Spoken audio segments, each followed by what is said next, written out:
ఇప్పుడు వైరాగ్య ప్రకరణములోని 18వ అధ్యాయము ముసలితనం.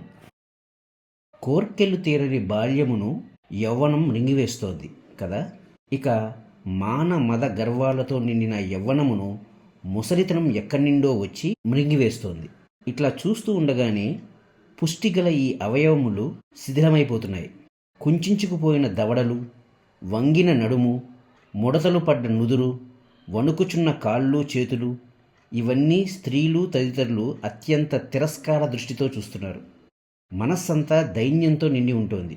సూక్ష్మబుద్ధి పాపం గడుసరి సవతలచే హింసించబడే సాధ్వివలే ఏ మూలకో వెళ్ళి దాక్కుంటోంది.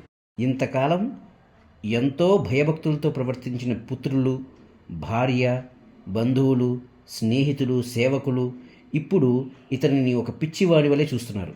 ఇదే మనకు మంచి సమయం అనుకుని లోభం వచ్చి మనస్సును ఆక్రమిస్తోంది. ఇక ఈ జీవుడు బుద్ధిహీనుడై, గుణహీనుడై, శక్తిహీనుడై అనుక్షణం ఏవేవో వ్యధలతో మ్రగ్గుతూ ఉంటాడు. ఒక ప్రక్క శరీరం క్రమంగా శిథిలం అవుతూ ఉంటుంది. మరొక ప్రక్క ఏదో అనుభవించాలనే తపన, దాహము, కామము వర్ధిల్లుతూ ఉంటాయి. ఏవేవో సంతాపములు, దీనత్వములు ఆ జీవుని చుట్టూ మూగి ఉంటాయి. వీరంతా నా సొమ్ము తింటున్నారు, కానీ నన్ను లెక్క చేయటం లేదు. ఏవైనా రుచికరమైన పదార్థములు తింటే బాగుంటుంది, కానీ వంటికి సరిపడవు కదా. మరణం ఎక్కువ దూరంలో ఉన్నట్లు లేదు. పరలోకంలో ఏ దారుణమైన పీడ అనుభవించవలసి వస్తుందో ఏమో. ఈ విధంగా ఉంటాయి అతని ఆలోచనలు. కోరికలు కోకొల్లలు, కానీ భోగించే శక్తి ఉండదు. హృదయం నిస్సహాయంగా దహించుకునిపోతూ ఉంటుంది. శరీరం అనేక ఆధివ్యాధులచే పీడించబడుచు ఉండగా క్రమంగా శక్తులన్నీ ఉడిగిపోతూ ఉంటాయి.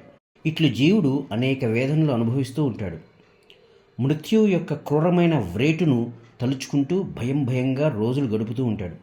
తాను బాల్య యవనములలో వృధాపరుచుకున్న కాలమును, అవకాశములను నెమరు వేస్తూ సంగతి సందర్భములను అనుచితంగా గుర్తు చేసుకుంటూ ఇప్పుడు వర్తమానంలో ఉన్న కొద్దిపాటి అవకాశములను కూడా వ్యర్థపరుచుకుంటూ ఉంటాడు.